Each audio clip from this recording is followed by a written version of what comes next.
중국 당국의 최고위급들이 결국 현재 경제 상황이 매우 어려운 처지에 처해 있다 하는 사실을 인정하면서 일자리 확대와 부동산 시장 안정을 위해서 가야 할 길이 멀다라고 말해서 주목을 끌었습니다. 이런 가운데 중국의 실제 경제 성장률이 3% 미만으로 중국은 언제든 폭발할 수 있는 압력솥과 같은 상황이다. 이런 진단도 나와서 화제입니다. 왜 중국을 그렇게 평가하는지 Y타임스가 추적해 봤습니다. 지금 시작합니다.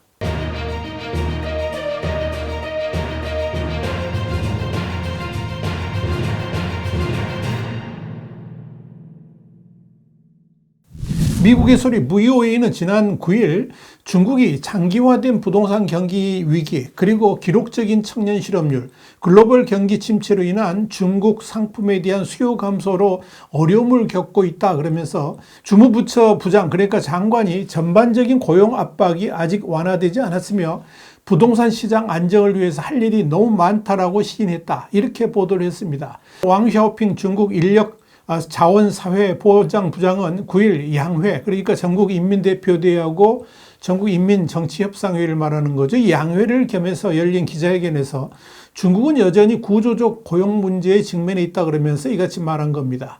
중국의 청년 실업률은 지난해 6월 21.3%를 기록해서 사상 최고치를 경신한 이후에 7월부터는 아예 실업률을 대외적으로 공개하지 않았었습니다.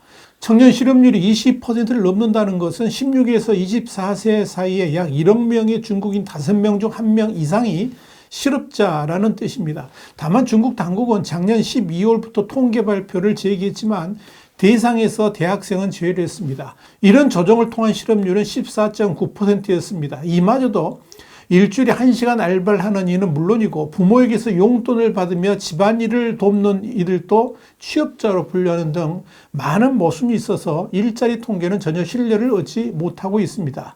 이와 함께 최악의 부동산 위기에 몰려있는 상황에서 니홍 주택도시 농촌건설부장도 9일 양해우 기자회견에서 파산해야 하는 부동산 회사는 파산돼야 되고 구조조정이 필요한 회사도 구조조정돼야 된다는 입장을 밝혀서 눈길을 끌었습니다. 문제는 이런 지침이 당연한 것이긴 하지만 자칫 그런 처리 방식이 부동산 부분의 위기를 가속화하고 심지어 금융 부분의 위기로까지 전이될 수도 있다는 점에서 당국의 고민은 더욱 깊어지고 있습니다.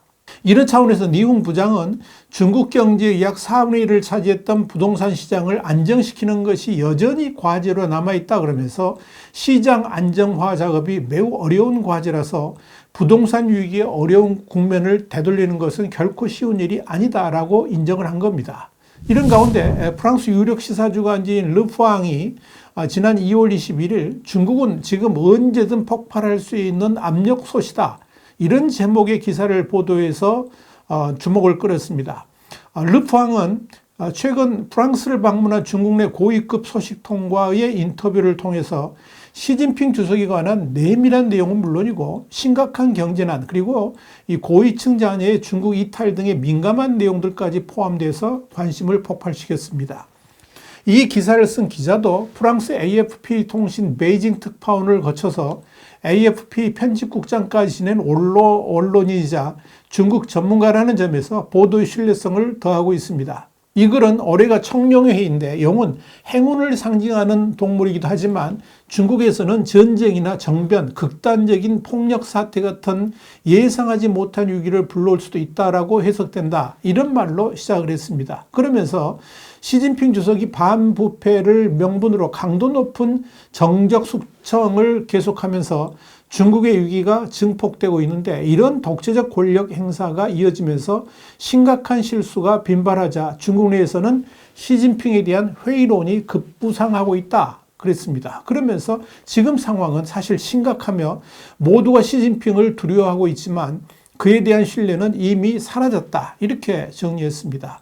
르푸앙에 따르면 현재 중국 내에서 가장 심각한 위기 상황 중 하나로 지방정부의 재정난을 들었습니다.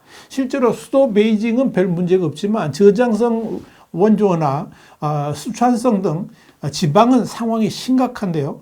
지방정부 재정난이 어려워지면서 공무원의 20%가량이 월급도 제때 못 받을 정도입니다. 이유는 간단합니다. 그동안의 부동산 경제의 화랑 속에 급하지도 않았던 인프라 구축에까지 돈을 쏟아부으면서 재정을 펑펑 쓰다가 부동산 경기 위축으로 부채가 산더미처럼 쌓이면서 지방 재정이 고갈되어서 그런 겁니다. 특히 지방정부 재정 위축으로 말미암아 복지 부분의 혜택 축소가 눈에 띕니다. 실례로 공립병원의 경우에 상하이 같은 최대 경제도시마저도 공립병원 의사의 월급이 120유로 그러니까 17만 4천 원 정도에 불과하다라고 할 정도입니다. 이뿐 아닙니다. 이미 우리 신문도 보도를 해드렸습니다만은 지방정부 운영하는 버스 같은 이런 대중교통마저도 운영비가 모자라서 운행을 중단하기도 했고, 작년 하반기에는 텐진시가 청소부, 공공버스 기사에게 월급을 못 줘가지고 지역의 큰 사찰에 돈을 빌려달라고 요청했다.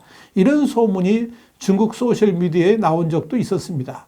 더 심각한 건 지금의 위기 상황을 타개할 방법이 도대체 보이지 않으면서 중국 공산당마저도 무기력한 분위기에 빠져 있다는 겁니다. 루프왕은 이와 관련해서 모두가 불만이지만 침묵하고 있다 그러면서 고위 간부조차 마땅히 할 일이 없어서 카드놀이로 시간을 때운다라고 전했습니다.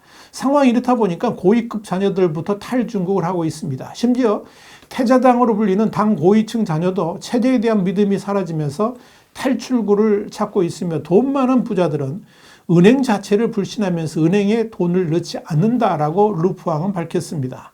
중국 전체가 이렇게 뒤숭숭하다 보니까 중국 당국도 그렇고 중국 내 지식인들까지도 모두 지난 2020년 말 이 제로 코로나를 이유로 전국적으로 일어났던 백지 시위의 재발 가능성에 촉각을 곤두세우고 있다는 것이 루프왕의 분석입니다.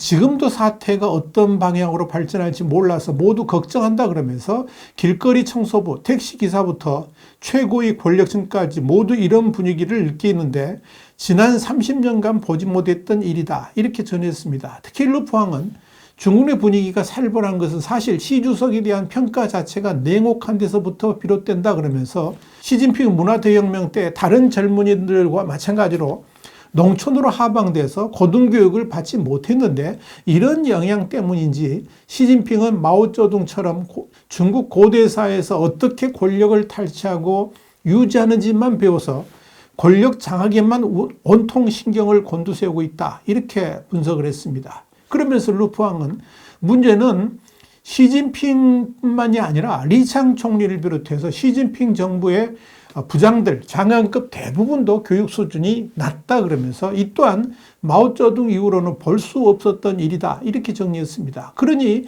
21세기의 중국이 진보는커녕 마오쩌둥 시대로 퇴행할 수밖에 없다는 것입니다.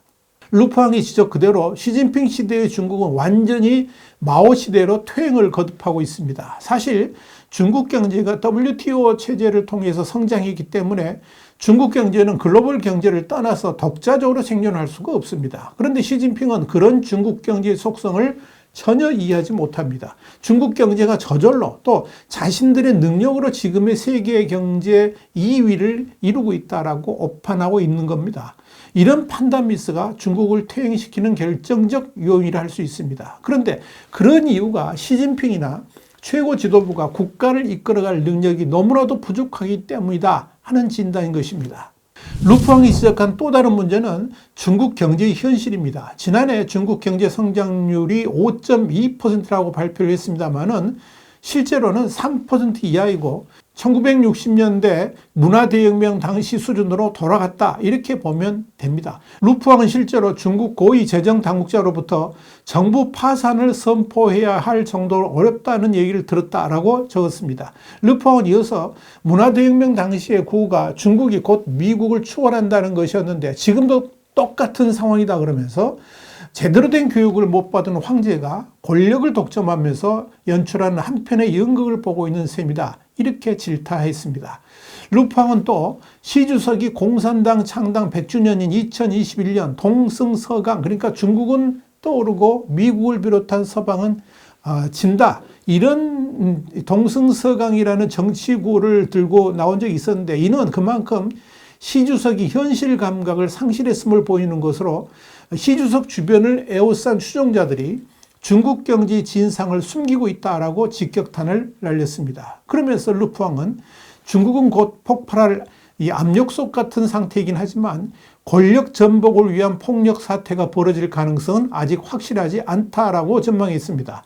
모두가 자신의 이익을 위해 달려가다 보니까 구심점이 없기 때문이다 하는 것입니다. 그런데 정말 암울한 것은 중국이 이런 어려운 상황에서 벗어나는 데는 앞으로도 20년에서 30년의 세월이 걸릴 것이다 하는 전망 때문입니다. 그러니 무기력에 빠질 수밖에 없는데 정작 시진핑을 비롯한 중국의 최고의 지도부는 자아도취에 빠져가지고 현실을 분별하지 못하고 있다는 것이 르푸앙의 전반적인 평가였습니다. 와이타임 정세 분석이었습니다. 감사합니다.